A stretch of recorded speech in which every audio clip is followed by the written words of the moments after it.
You Are What You Eat is brought to you by Harvard Pilgrim Healthcare.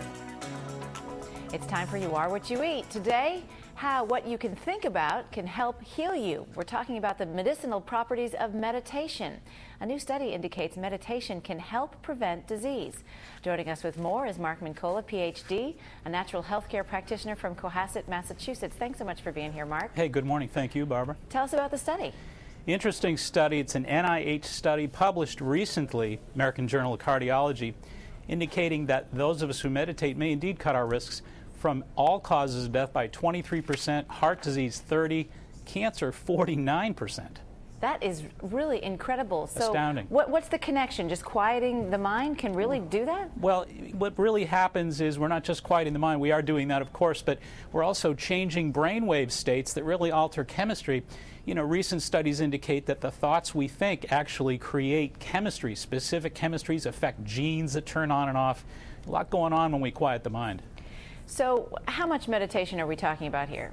Well, generally speaking, a lot of these studies are looking at 20 minutes for at least 4 to 5 times per week over an extended period between 8 and 12 weeks. Obviously, the more that people meditate, the better they get at it, the more efficient they get at it, the better the results.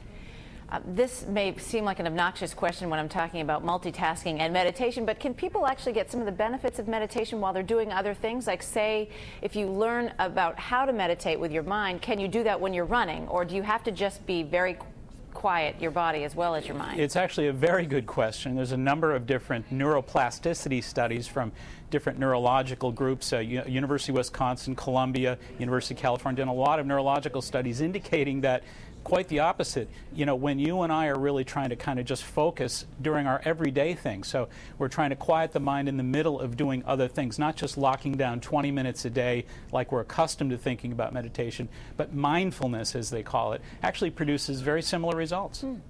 So it sounds like it's a little bit like exercise. Any bit is better than nothing. Well, it is indeed, and I think like exercise also we know that the brain is a bicep, and that if we exercise our mind, exercise our brain, it's going to perform differently under these different task situations, so it gets stronger and more able to kind of quiet itself and change the body in positive ways. If folks want to learn more, Barbara, they can check out our website, www.maxhealing.com. So in that website, you'll have some information about how people can learn to meditate themselves too, yes, Mark? Indeed. Yep. Okay. Mark Mincolla, thanks so much for joining us. Thank you so much. And coming up next week, the best exercises to keep your brain healthy.